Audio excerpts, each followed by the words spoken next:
मोदी सरकार के मंत्रालयों का बंटवारा हो गया और इस बंटवारे में नरेंद्र मोदी ने इतना बढ़िया खेल किया कि जितने भी गठबंधन दल के नेता थे या जो एक विरोध के सुर उठ रहे थे गठबंधन में कि हमें ज्यादा से ज्यादा सीटें चाहिए कैबिनेट में और पोर्टफोलियो अच्छा चाहिए, वो सारे लोग शांत हो गए। बहुत चालाकी से यह पूरा बंटवारा हुआ है, इसलिए आखिर तक इस वीडियो को देखिएगा जो हम आपको समझाने जा रहे हैं। सबसे पहले तो उस लिस्ट पर नजर डालते हैं, फिर आगे आपको इसका विश्लेषण बताएंगे। आप देखिए नरेंद्र मोदी जो प्रधानमंत्री हैं उनके पास कौन कौन से हैं, जैसे कि ministry of personnels, public grievances और pension, department of atomic energy, department of space और जितने भी महत्वपूर्ण पॉलिसी इशू के डिपार्टमेंट हैं वो सब। साथ ही जो पोर्टफोलियो कहीं एलोकेट नहीं किया गया है वो भी नरेंद्र मोदी के पास होगा। नरेंद्र मोदी के बाद इस कैबिनेट में जो दूसरे नंबर पर आते हैं, अब जरा उनके बारे में देख लेते हैं। नरेंद्र मोदी के बाद और मंत्रियों की लिस्ट क्या है। दूसरे नंबर पर है राजनाथ सिंह, जिन्हें मिनिस्टर ऑफ डिफेंस यानी कि रक्षा मंत्री बनाया गया है। 2019 में भी राजनाथ सिंह रक्षा मंत्री थे और उनके रक्षा मंत्री रहते हुए बहुत सारे सीमा पर जितने भी विवाद हुए उसमें भारत ने मजबूती से सामना किया। ये पूरी दुनिया ने, हिंदुस्तान ने देखा। राजनाथ सिंह को अब की बार भी जो अधूरे काम रह गए थे, बीआरओ ने उस समय बहुत अच्छा काम किया था, बॉर्डर रोड ऑर्गेनाइजेशन ने, तो वो भी राजनाथ सिंह का एक बहुत बड़ा योगदान था उसमें। साथ ही सीमा से सटे इलाकों में सड़कों का जाल, वहां पर इंफ्रास्ट्रक्चर का जाल बिछाया गया, ये भी राजनाथ सिंह का बहुत अच्छा काम था। तो इनको ये इसलिए दूसरा टर्म मिला है क्योंकि वो जो अधूरे काम थे उसे वो पूरा कर पाए। अब तीसरे नंबर पर है, यानी कि इस कैबिनेट में जो मिनिस्टर हैं अमित शाह, उनके पास फिर से होम मिनिस्ट्री आ गई, मिनिस्टर ऑफ होम अफेयर और मिनिस्टर ऑफ कॉरपोरेशन, सहकारिता, वो सारा यहां पर आ चुका है अमित शाह के पास। अमित शाह ने गृह मंत्री के तौर पर जब आर्टिकल 370 हटाया गया या नक्सलवाद के खिलाफ जो मुहिम चलाई गई, पुख्ता मुहिम, एक मजबूती के साथ मुहिम चलाई गई, वो सारी प्लानिंग अमित शाह की थी। और यही वजह है कि अब सिर्फ कुछ चुनिंदा जगहों पर ही नक्सलवाद की समस्या रह गई है। भारत से नक्सलवाद की समस्या खात्मे के एकदम अंतिम छोर पर पहुंच चुकी है। अमित शाह की वो देन है। नितिन गडकरी को रोड ट्रांसपोर्ट और हाईवे मिनिस्टर फिर से बनाया गया, सड़क परिवहन और राजमार्ग मंत्रालय उन्हें दिया गया है। जगत प्रकाश नड्डा यानी जेपी नड्डा को फिर से हेल्थ मिनिस्टर बनाया गया है देश का। 2014 में मोदी सरकार में वो हेल्थ मिनिस्टर रह चुके थे। Health and family welfare minister बनाया गया। इसके अलावा केमिकल्स और फर्टिलाइजर मिनिस्टर यानी कि रसायन और उर्वरक मंत्री भी जगत प्रकाश नड्डा संभालेंगे। दो मिनिस्ट्री उन्हें मिली है, दो बहुत महत्वपूर्ण मिनिस्ट्री उन्हें दी गई है। अब देखिए कि मध्य प्रदेश में मुख्यमंत्री के तौर पर बहुत अच्छा काम कर रहे थे शिवराज सिंह चौहान। शिवराज सिंह चौहान को सांसद बनाया गया, वो चुनाव लड़े विदिशा से और 8 लाख से ज्यादा वोटों से जीत कर आए। किस तरह बड़े नेताओं की जरूरत पड़ती है पार्टी जब मुसीबत में होती है, इसका अगर उदाहरण आपको देखना है तो शिवराज सिंह चौहान को देखिए कैसे उनका इस्तेमाल कर रही है पार्टी। शिवराज सिंह चौहान को minister of agriculture and farmers welfare यह बनाया गया है, यानी उन्हें कृषि मंत्री एक तरीके से बनाया गया है। और साथ ही साथ रूरल डेवलपमेंट, जो ग्रामीण विकास के काम होंगे वो शिवराज सिंह चौहान देखेंगे। और आप सबको पता है कि ये जो 2024 का चुनाव था बीजेपी के लिए गांव में ही सबसे ज्यादा चुनौतीपूर्ण चुनाव बन गया। गांव के लोगों ने इस बार बीजेपी को कम वोट डाले, इसलिए अब उस वोट बैंक को पॉलिसी के जरिए सुधारने की जिम्मेदारी किसके ऊपर है? शिवराज सिंह चौहान। और जो किसानों की नाराजगी झेल रही थी 2019 से 24 के बीच में मोदी सरकार, उस नाराजगी को दूर करने की जिम्मेदारी शिवराज सिंह चौहान को दे दी गई है। अब आते हैं निर्मला सीतारमण, जिन्हें फिर से वित्त मंत्री बनाया गया है। कॉर्पोरेट अफेयर और फाइनेंस मिनिस्ट्री की जिम्मेदारी दी गई है। एक बार फिर से निर्मला सीतारमण की पॉलिसी पर नरेंद्र मोदी को भरोसा है और इसी वजह से उन्हें रिपीट किया गया है इसी मंत्रालय में। डॉक्टर सुब्रमण्यम जयशंकर, एस जयशंकर, विदेश मंत्री के तौर पर भारत का नाम पूरी दुनिया में रोशन करने वाले, पूरी दुनिया में भारत की ताकत दिखाने वाले, पूरी दुनिया में भारत का झंडा बुलंद करने वाले एस जयशंकर को फिर से एक्सटर्नल अफेयर्स की जिम्मेदारी दी गई है, यानी विदेश मंत्री फिर से बनाया गया है। अब आगे देखते हैं इसमें। मनोहर लाल खट्टर हरियाणा से आए, हरियाणा के मुख्यमंत्री रह चुके थे, उन्हें minister of housing and urban affairs यानी कि जो शहरी विकास और जो भवन निर्माण है उसकी जिम्मेदारी दी गई है, और मिनिस्टर ऑफ पावर यानी ऊर्जा मंत्री भी उन्हें बनाया गया है। मनोहर लाल खट्टर को भी 2 विभागों की जिम्मेदारी दी गई है। डॉक्टर श्री HD कुमारस्वामी जो कि कर्नाटक से जेडीएस से जीत कर आए हैं, उन्हें मिला है हैवी इंडस्ट्री और मिनिस्टर ऑफ स्टील और इस्पात मंत्री बनाया गया है HD कुमारस्वामी को। पीयूष गोयल एक बार फिर से आए हैं, उन्हें भी वही पुरानी जिम्मेदारी मिली है, minister of commerce and industry. जितने भी वाणिज्य और इंडस्ट्री के डिपार्टमेंट हैं वो मिले हैं पीयूष गोयल को, एक बार फिर से वो जिम्मेदारी मिली है। धर्मेंद्र प्रधान HRD मिनिस्ट्री संभाल चुके थे, एक बार फिर से उन्हें मिनिस्टर ऑफ एजुकेशन की जिम्मेदारी दी गई है। जीतन राम मांझी बिहार से जीतकर आए हैं, जीतन राम मांझी को MSME मिनिस्टर बनाया गया है, minister of micro small and medium enterprises. इसके अलावा राजीव रंजन सिंह जेडीयू से आए हैं, जेडीयू कोटे से मंत्री बनाया गए हैं। राजीव रंजन सिंह उर्फ ललन सिंह को देखिए, एक तो क्या एनिमल हस्बेंड्री और डेयरी मिनिस्टर बनाया गया है, साथ ही साथ मत्स्य विभाग की जिम्मेदारी, मत्स्य मंत्रालय की जिम्मेदारी दी गई है, और पंचायती राज की जिम्मेदारी भी राजीव रंजन सिंह और ललन सिंह को दी गई, राजीव रंजन सिंह और ललन सिंह को। इसके अलावा सर्बानंद सोनोवाल जो कि असम के पूर्व मुख्यमंत्री रह चुके हैं, उन्हें जहाज रानी मंत्री बनाया गया है। डॉक्टर वीरेंद्र कुमार को सोशल जस्टिस यानी सामाजिक न्याय और अधिकारिता मंत्री बनाया गया है। अगली लिस्ट देखते हैं। किरण राम मोहन नायडू को, किंजरापू राम मोहन नायडू को मिनिस्टर ऑफ सिविल एविएशन यानी नागरिक उड्डयन मंत्रालय की जिम्मेदारी दी गई। प्रहलाद जोशी को consumer affair, food and public distribution, और इसके साथ साथ उन्हें 2 जिम्मेदारी मिली है, minister of new and renewable energy की जिम्मेदारी मिली है। 2 जिम्मेदारी उन्हें मिली है। चूंकि अर्जुन मुंडा इस बार चुनाव हार गए तो उनकी जगह जो ट्राइबल अफेयर्स की मिनिस्ट्री है उसे सौंपा गया है जोएल ओराम को। गिरिराज सिंह को मिनिस्टर ऑफ टेक्सटाइल बनाया गया है। अश्वनी वैष्णव के हाथ बहुत बड़ी जिम्मेदारी आई है, उन्हें रेल मंत्री बनाया गया है, उन्हें सूचना और प्रसारण मंत्री बनाया गया है, और उन्हें IT मिनिस्टर भी बनाया गया है, electronics and information technology. Ashwini Vaishnaw के पास 3 विभागों की जिम्मेदारी होगी, एक तो दूरसंचार मंत्री, सूचना प्रसारण मंत्री, और इसके साथ साथ रेलवे मिनिस्टर भी उन्हें बनाया गया है। ज्योतिरादित्य सिंधिया जो पिछली बार नागरिक उड्डयन मंत्री थे, उन्हें इस बार मिनिस्टर्स ऑफ कम्युनिकेशन और ministers of development of north eastern region, Modi सरकार के दौर में एक नया मंत्रालय बना था जो उत्तर भारत के जो भी हैं, पूर्वोत्तर के जितने भी स्टेट हैं उनके डेवलपमेंट पर काम करता है ये मंत्रालय, ministers of development of north eastern region. तो ज्योतिरादित्य सिंधिया को यह जिम्मेदारी दी गई है, और इसके साथ साथ मिनिस्टर ऑफ कम्युनिकेशंस की जिम्मेदारी भी उन्हें दी गई है। अब अगली लिस्ट देख लेते हैं कि वो क्या है। मतलब जो तमाम नेताओं को मंत्रालय सौंपे गए, उन नेताओं में भी बहुत चुन चुन कर कौन कहां किस रूप में काम कर सकता है, उनकी योग्यता जो पिछली देखी गई, उनका बैकग्राउंड देखा गया, और उसी हिसाब से यहां पर पूरे मंत्रालयों का बंटवारा हुआ है। भूपेंद्र यादव संगठन में होते थे, संगठन को पिरोने में बहुत उस्ताद माने जाते हैं। भूपेंद्र यादव को अब यहां पर देखिए पर्यावरण मिनिस्टर बनाया गया है मोदी सरकार में। गजेंद्र सिंह शेखावत जो कि पिछली सरकार में जल शक्ति मंत्री थे, इस सरकार में पर्यटन और कल्चर यानी संस्कृति मंत्री बनाए गए हैं। अन्नपूर्णा देवी झारखंड से जीतती हैं, minister of women and child development यानी कि महिला और बाल विकास मंत्रालय सौंपा गया है अन्नपूर्णा देवी को। किरण रिजिजू को मिनिस्टर्स ऑफ पार्लियामेंट्री अफेयर यानी संसदीय कार्य मंत्री, और मिनिस्टर ऑफ माइनॉरिटी अफेयर्स यानी कि अल्पसंख्यक मंत्रालय की जिम्मेदारी दी गई है किरण रिजिजू को।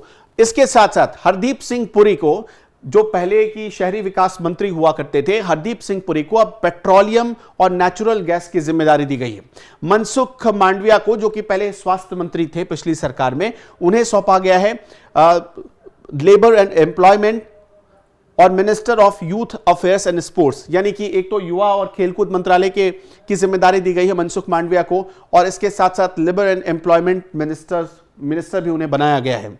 अब आते हैं जी किशन रेड्डी पर, जिन्हें कोल मंत्री बनाया गया, कोयला मंत्री बनाया गया, और मिनिस्टर ऑफ माइंस बनाया गया है। चिराग पासवान, लोग इस बात पर बहुत उत्सुक थे कि चिराग पासवान को क्या मिलता है। इन्हें फूड प्रोसेसिंग इंडस्ट्री की जिम्मेदारी दी गई है, यानी कि फूड प्रोसेसिंग मिनिस्ट्री का उन्हें मंत्री बनाया गया है। अब अगले जो कैबिनेट मिनिस्टर लेवल के हैं, ये आखिरी रह जाते हैं। CR पाटिल, CR पाटिल को मिनिस्टर ऑफ जल शक्ति यानी कि जल शक्ति मंत्रालय की जिम्मेदारी इन्हें दी गई है। अब आते हैं जो स्वतंत्र प्रभार के मंत्री हैं, जो 5 नाम थे, उन्हें कौन कौन सी जिम्मेदारी दी गई है। इंडिपेंडेंट चार्ज के हैं। राव इंद्रजीत सिंह को minister of state independent charge of ministry of statistics and programme implementation. इसके साथ साथ उन्हें मिनिस्ट्री ऑफ प्लानिंग की जिम्मेदारी दी गई है और मिनिस्ट्री ऑफ कल्चर की जिम्मेदारी दी गई है। राज्य मंत्री की यह जिम्मेदारी। डॉक्टर जितेंद्र सिंह को यहां पर देखेंगे साइंस और टेक्नोलॉजी, इसके साथ साथ अर्थ और साइंस, इसके साथ साथ प्राइम मिनिस्टर ऑफिस के साथ भी, प्राइम मिनिस्टर ऑफिस में भी वो काम देखेंगे। और जो ग्रीवेंसेज और पेंशन के डिपार्टमेंट हैं, मिनिस्ट्री ऑफ पर्सनल्स के डिपार्टमेंट है, उसके भी राज्य मंत्री रहेंगे। एटॉमिक एनर्जी के राज्य मंत्री रहेंगे और minister of state in department of space, उसके भी ये राज्य मंत्री रहेंगे। पहले भी ये जिम्मेदारी संभाल चुके हैं। अर्जुन राम मेघवाल को इंडिपेंडेंट चार्ज दिया गया है लॉ एंड जस्टिस मिनिस्ट्री का, सामाजिक और न्याय अधिकारिता मंत्रालय की जिम्मेदारी दी गई और साथ ही साथ पार्लियामेंट्री अफेयर्स यानी कि संसदीय कार्य राज्य मंत्री भी होंगे अर्जुन राम मेघवाल। जाधव प्रताप राव गणपत राव को यहां पर आयुष मंत्रालय की जिम्मेदारी सौंपी गई है, इंडिपेंडेंट चार्ज, और साथ ही साथ हेल्थ और फैमिली वेलफेयर की जिम्मेदारी इंडिपेंडेंट चार्ज सौंपा गया है। जयंत चौधरी जो कि उत्तर प्रदेश से जीत कर आए हैं, उन्हें minister of state of ministry of skill development मंत्रालय की जिम्मेदारी और साथ ही साथ minister of state in ministry of education, वहां के वहां का राज्य मंत्री बनाया गया है। अब आते हैं जो कि बाकी मिनिस्टर्स थे, उनके भी नाम जरा देख लेते हैं। जितिन प्रसाद उत्तर प्रदेश से आए हैं, minister of state in the ministry of commerce and industry, minister of state in ministry of electronics and information. एक तो आईटी मिनिस्टर राज्य मंत्री होंगे और दूसरे में जो कॉमर्स और इंडस्ट्री मिनिस्ट्री है उसमें भी राज्य मंत्री के तौर पर काम करेंगे, यानी कि अगर आप देखेंगे पीयूष गोयल के नीचे ये काम करेंगे, पीयूष गोयल के साथ काम करेंगे। श्रीपद यशो नाइक जो उन्हें मिनिस्ट्री ऑफ पावर का राज्य मंत्री बनाया गया और साथ ही साथ न्यू और रिन्यूएबल एनर्जी का भी राज्य मंत्री घोषित किया गया है। पंकज चौधरी को फाइनेंस मिनिस्ट्री में यानी निर्मला सीतारमण के साथ काम करने का मौका मिलेगा। कृष्णपाल गुर्जर को मिनिस्ट्री ऑफ कॉर्पोरेशन के साथ काम करने का मौका मिलेगा। रामदास आठवले को एक बार फिर से मंत्री बनाया गया है, राज्य मंत्री अब की बार बने हैं, state in the ministry of social justice and empowerment, यानी कि सामाजिक न्याय और अधिकारिता मंत्रालय में काम करने का मौका मिलेगा। रामनाथ ठाकुर को बिहार से आए हैं, ये जीतकर इस बार इनको मिनिस्ट्री में जगह मिली है। इन्हें कृषि मंत्रालय के साथ काम करने का मौका मिला है। नित्यानंद राय जो पहले अमित शाह के साथ काम करते थे, गृह राज्य मंत्री थे, उन्हें एक बार फिर से गृह राज्य मंत्री बना दिया गया है। अब अगली लिस्ट जरा देख लेते हैं। अनुप्रिया पटेल को हेल्थ एंड फैमिली वेलफेयर यानी कि स्वास्थ्य के साथ काम करने का मौका मिलेगा जेपी नड्डा के साथ, और साथ ही साथ केमिकल और फर्टिलाइजर यानी जेपी नड्डा की जो विभाग है जेपी नड्डा के साथ काम करेंगी अनुप्रिया पटेल। वी सोमन्ना को जल शक्ति मंत्रालय और मिनिस्ट्री ऑफ रेलवे यानी कि जो अश्वनी वैष्णव के जो डिपार्टमेंट्स हैं, जो मिनिस्ट्री हैं, उनके साथ काम करने का मौका मिलेगा। चंद्रशेखर पेम्मासानी को रूरल डेवलपमेंट यानी कि जो ग्रामीण विकास राज्य मंत्री बनाया गया है और मिनिस्ट्री ऑफ कम्युनिकेशन का राज्य मंत्री बनाया गया है। एसपी सिंह बघेल आगरा से जीत कर आए हैं, उन्हें बनाया गया है फिशरी, एनिमल हस्बेंड्री और डेयरी का मिनिस्टर, यानी कि जो गिरिराज सिंह की मिनिस्ट्री होगी उसके साथ काम करेंगे। माफ कीजिएगा, जो इन्हें फिशरी डिपार्टमेंट दिया गया है, एनिमल हस्बेंड्री और डेयरी का राज्य मंत्री बनाया गया है और साथ ही साथ इन्हें पंचायती राज की जिम्मेदारी सौंपी गई है। पंचायती राज यानी जो ललन सिंह का डिपार्टमेंट है उसका राज्य मंत्री, ये ललन सिंह के साथ काम करेंगे एसपी सिंह बघेल। अब शोभा करंदलाजे की बात कर लेते हैं, वो माइक्रो स्मॉल और मीडियम एंटरप्राइजेज यानी एमएसएमई की राज्य मंत्री होंगी और साथ ही साथ लेबर और एम्प्लॉयमेंट मिनिस्ट्री की राज्य मंत्री होंगी, यानी इन्हें काम करने का मौका मिला है जीतन राम मांझी के साथ। और अब कीर्तिवर्धन सिंह की बात कर लेते हैं, उन्हें पर्यावरण राज्य मंत्री बनाया गया है। आगे एक लिस्ट देख लेते हैं, आगे अब कौन इस लिस्ट में है, क्योंकि कुल 35 राज्य मंत्री थे जिन्हें राज्य मंत्री की जिम्मेदारी सौंपी गई है। अब आपको दिखाते हैं बीएल वर्मा को कंज्यूमर अफेयर राज्य मंत्री बनाया गया है, यानी कि खाद्य आपूर्ति विभाग का राज्य मंत्री बनाया गया है। शांतनु ठाकुर को बनाया गया है मिनिस्ट्री ऑफ पोर्ट, शिपिंग और वाटरवेज यानी जहाज रानी राज्य मंत्री। सुरेश गोपी, जिनके बारे में एक अफवाह उड़ाई गई कि वो मंत्री पद नहीं लेंगे, छोड़ देंगे, उन्हें भी बनाया गया, हालांकि उन्होंने बाद में इसका खंडन भी कर दिया। उन्हें पेट्रोलियम राज्य मंत्री बनाया गया है और साथ ही पर्यटन राज्य मंत्री भी बनाया गया है। एल मुरुगन, उन्हें बनाया गया है मिनिस्ट्री ऑफ, यानी सूचना प्रसारण राज्य मंत्री एल मुरुगन होंगे, और इसके साथ साथ यानी वो अश्विनी वैष्णव के डिपार्टमेंट में साथ काम करेंगे, और मिनिस्ट्री ऑफ पार्लियामेंट्री अफेयर्स यानी कि संसदीय कार्य राज्य मंत्री के रूप में भी काम करेंगे। अजय टम्टा उत्तराखंड से जीत कर आए हैं, उन्हें नितिन गडकरी के डिपार्टमेंट में राज्य मंत्री के तौर पर काम करने का मौका मिलेगा। बंदी संजय कुमार को मिनिस्ट्री ऑफ होम अफेयर्स यानी कि अमित शाह के साथ काम करना पड़ेगा, उनके साथ काम करने का मौका मिला है। कमलेश पासवान को जो ग्रामीण विकास मंत्रालय है उसके साथ काम करने का मौका मिलेगा, शिवराज सिंह चौहान के साथ काम करेंगे। भागीरथ चौधरी को मिनिस्ट्री ऑफ एग्रीकल्चर यानी देखिए कृषि राज्य मंत्री बनाया गया है। सतीश चंद्र दुबे को कोल राज्य मंत्री, कोयला राज्य मंत्री बनाया गया है। संजय सेठ जो कि रांची से जीत कर आए हैं, उन्हें रक्षा राज्य मंत्री बनाया गया है, राजनाथ सिंह के साथ वो काम करेंगे। रवनीत सिंह बिट्टू जो कि पंजाब के लुधियाना से चुनाव लड़े थे, हार गए थे, फिर भी उन्हें मिनिस्टर बनाया गया। रवनीत सिंह बिट्टू को फूड प्रोसेसिंग का राज्य मंत्री और साथ ही साथ उन्हें अश्विनी वैष्णव के साथ रेल राज्य मंत्री बनाया गया है। दुर्गादास उइके को ट्राइबल राज्य मिनिस्टर बनाया गया है, यानी आदिवासी राज्य मंत्री बनाया गया है, आदिवासी मामलों के राज्य मंत्री बनाया गया। और रक्षा निखिल खड़से, उन्हें बनाया गया यूथ अफेयर्स और स्पोर्ट्स मिनिस्ट्री में, उन्हें राज्य मंत्री की जिम्मेदारी दी गई है। सुकांता मजुमदार को बनाया गया है एजुकेशन मतलब शिक्षा राज्य मंत्री, और साथ ही साथ सावित्री ठाकुर को बनाया गया है महिला एवं बाल विकास राज्य मंत्री। तोखन साहू को बनाया गया है हाउसिंग और अर्बन अफेयर्स का राज्य मंत्री। राजभूषण चौधरी को बनाया गया है जल शक्ति मंत्रालय का राज्य मंत्री। अब भूपति राजू श्रीनिवास को बनाया गया है हैवी इंडस्ट्री यानी कि पीयूष गोयल के साथ वो काम करेंगे राज्य मंत्री के तौर पर, और स्टील राज्य मंत्री के तौर पर काम करेंगे। हर्ष मल्होत्रा दिल्ली से जीत कर आए हैं, कॉर्पोरेट अफेयर्स राज्य मंत्री के तौर पर काम करेंगे, साथ ही काम करेंगे रोड ट्रांसपोर्ट और हाईवे सड़क परिवहन और राजमार्ग मंत्रालय के राज्य मंत्री के तौर पर। नीमूबेन जयंती भाई बम्भनिया ये काम करेंगे कंज्यूमर अफेयर्स राज्य मंत्री के तौर पर। मुरलीधर मोहोल ये काम करेंगे सिविल एविएशन राज्य मंत्री के तौर पर। जॉर्ज कुरियन ये काम करेंगे माइनॉरिटी अफेयर्स राज्य मंत्री के तौर पर। और प्रतिभा मार्गरीटा काम करेंगी एक्सटर्नल अफेयर्स यानी विदेश राज्य मंत्री और कपड़ा राज्य मंत्री के तौर पर। इन्हें एस जयशंकर और गिरिराज सिंह दोनों के साथ काम करना है। तो ये उन मंत्रियों की लिस्ट थी जिन्हें एक बहुत बड़ी जिम्मेदारी नरेंद्र मोदी सरकार में दी गई। अब देखिए जो विभागों का बंटवारा हुआ था उसमें पहले स्टेट को प्राथमिकता, उसमें भी जाति को प्राथमिकता, और उसी आधार पर ऐसा बंटवारा हुआ था। लेकिन जब विभाग बांटे गए, पहले जो मंत्री बनाए गए तो उनमें ऐसा बंटवारा हुआ था कि पहले राज्य फिर उनमें भी जातियां देखी गई, क्योंकि किसी की नाराजगी मोदी सरकार मोल नहीं लेना चाहती थी। और अब जब विभागों को बांटा गया तो ऐसा बांटा गया कि गठबंधन में जो सहयोगी दल हैं उनको भी नाराजगी ना हो और बीजेपी की जो अपनी कोशिश है वो भी पूरी हो जाए, तो इसका पूरा ख्याल रखा गया है। आपके हिसाब से इस पूरी लिस्ट में कौन बेस्ट मंत्री हो सकता है, हमें कमेंट करके जरूर बताइएगा। आज के 1 साल पहले अभी मैं सुबह सुबह दूध काट और चाय ले अठियार बैठ गई। चाय लेर बैठ गई तो यहाँ नाड़ सुनी चाहिए, फिर मैं तो टेप पड़ गई।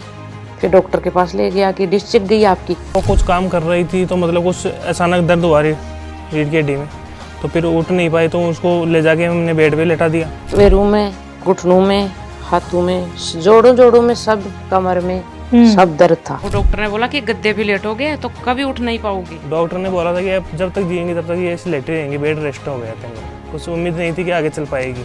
हमने ऐसे यूट्यूब देख रहे थे, कॉमेडी देख रहे थे, यूट्यूब पे आया इनका आया तो मैंने देखा। मैंने देखने के बाद मैंने मम्मी से बोला कि ये हकीम सुलेमान जी का ये है, तो फिर मम्मी ने बोला कि मंगा लेते हैं। तो मंगाया तो उन्होंने गोंसिया दिया, उन्होंने लिया, मम्मी ने परहेज भी किया उसका और अच्छे से लिया, तो उसमें काफ़ी टाइम से आराम है। ये काला गोंद मैंने ऑर्डर कर दिया, ये आ गया, मैंने उनको खाना शुरू कर दिया, तो मैं तो उठना बैठना काम करना भी शुरू कर दी, अब तो दौड़ना भी शुरू कर दी। मंजू देवी की इस अद्भुत कहानी में उनका परिश्रम और आत्मविश्वास का परिचय मिलता है।